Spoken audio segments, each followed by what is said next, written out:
Visit the ultimate tennis destination on the web.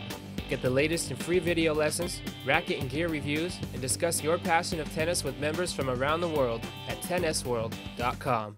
On this week's reader feedback, we have a video from Lone, a 4.0 player from Northern California, who asks, how can I improve my slice backhand?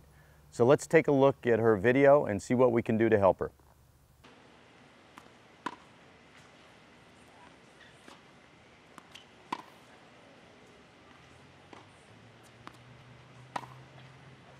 So Lone, in looking at your slice backhand video, looks like you've made a really good start at trying to learn a good, dependable, solid slice backhand.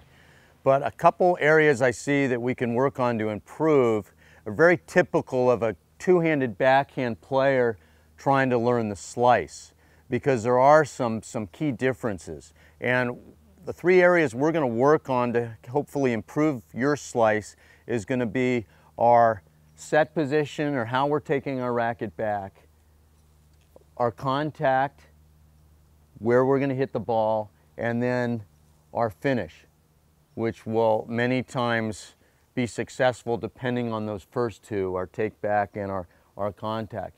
Now, in your two-handed backhand, you'll notice if you just look at your right hand that my wrist position is what I call a little weaker. I'm on top of the racket with a continental, but because I've got this left hand providing a lot of the support and the power, this hand is really not doing so much. And I'm almost like controlling it out here, and sometimes even using my wrist to allow my left hand to come all the way out and finish. If we take away this left hand, you could see, and this is what your slice is looking like. You're here, you're getting about here, and then following through this way.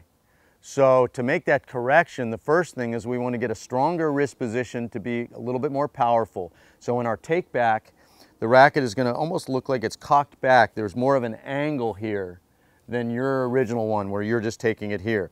So we're going to make a little stronger wrist position, because we're not going to use wrist in this slice. And to get a feel for having this racket head up and cocked back, sometimes you can actually touch the back of that left shoulder and then move it away. So you're not going to hold it here, but here, here. That way you're not taking it back this way. So we're getting that edge in a strong position with our wrist. Once we get our feet in good position to the ball, we are now going to try and come out, keeping the same angle to the approach of the ball, and we're going to be leading with the edge of the racket and with the edge of our hand here. So that's the other important thing, is we are not coming forward, rolling our knuckles this way. We're keeping that set position here to the ball. Once we make good contact, we are now going to go out through, and you'll notice that my right shoulder does not clear to make contact. Again, a two-hander, I need to clear the shoulder to make room for my left. A one-hand, I don't want to do this because now I don't have the power here. So I'm going to keep my right shoulder there a little bit longer through contact, and then depending whether I'm going up the line or cross court, I'm going to keep the shoulder in position with my target. And you'll notice that my knuckles stay up, the racket is coming out with good extension as compared to your video where you were coming over here. This will give us a little bit more control. This will give us a little bit more depth and length. And I'm sure if you work on that, that slice will improve. And remember, we're still getting in good position, but you're thinking of your slice as a nice, steady, either change of pace or when I'm in an awkward position and I can't hit my two. Your big shot is still going to be when I'm in good position, hitting that two-handed backhand.